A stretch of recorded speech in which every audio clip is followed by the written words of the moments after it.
nagadepende na sa Middle East situation.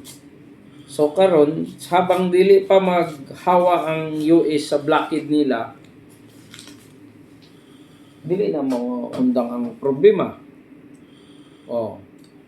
Ang Iran mo pa agi man sila pero katong friendly countries nila. Ang problema bisag ipaagi sa Iran, di mo sugot ang US.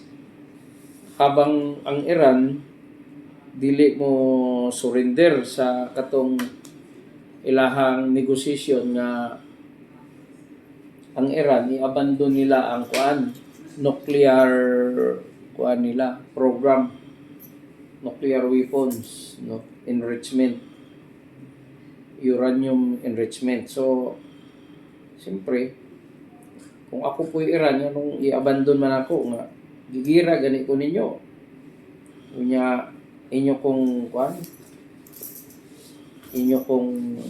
bawalan nga katungod man sa ilahang nasod.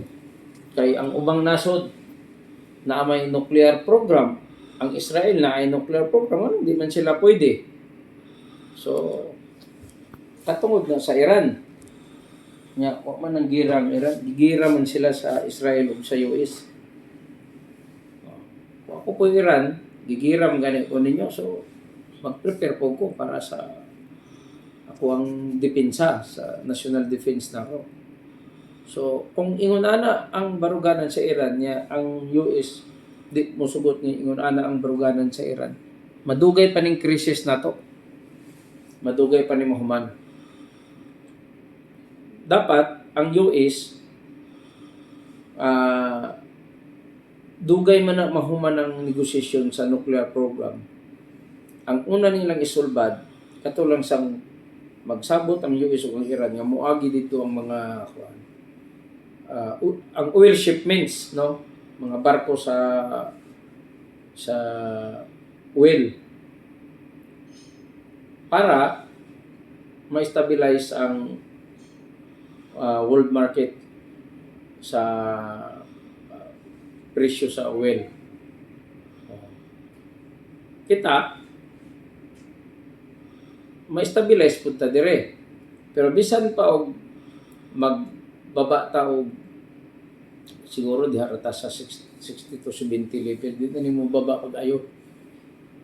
Pero bisag ibaba na ang atong ekonomiya, ang impact taas pa kayo ta og panahon niya i-recover.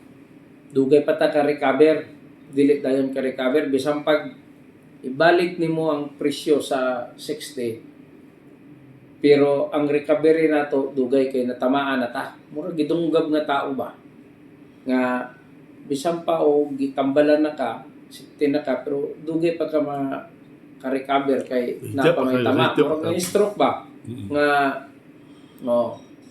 okay na ka, 60 na ka, pero dugay pa kay ka-recover kay luya pa ka kay naanay tama. Mo po na nga tong nasod naanay tama sa ekonomiya. So problema na karon sa ato ang national government. Napaning corruption nga imbes nagkalisod ta ang atong ekonomiya nagkagidlay na magyapon ang corruption. Katong sa una daghay investigation pero wala may klaro.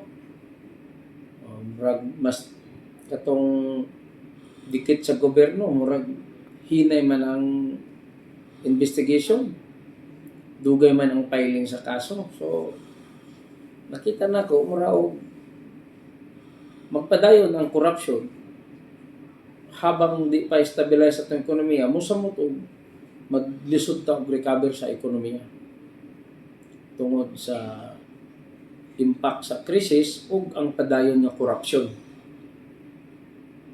So mo na problema ron ato ang mga national leaders, their seriousness to fix the economic system of our country.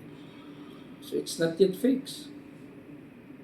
So walay klarong roadmap sa recovery sa ekonomiya. padayon ang korupsyon, so wala. Sa business sector ba o sa ilitan o sa political instability sa Yeah, ato? pareho raman may pananaw. Kung sige sulti na ko, maupod ang ingon sa business sector. Oh, sa interview nila mo, pare-pareho raman may ideas na we are in economic crisis. Tapos nagpadayon ng korupsyon. Mura man na siya. So, dugay pa ta ka-recover. So, bill tightening, hugot bakos. Pati mga kaigsuuna na to.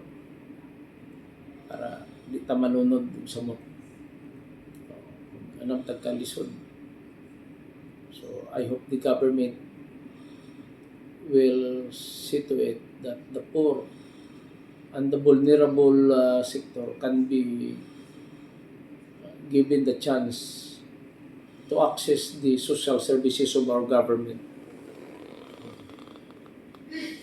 So, mauro man na siya. Wala may lain.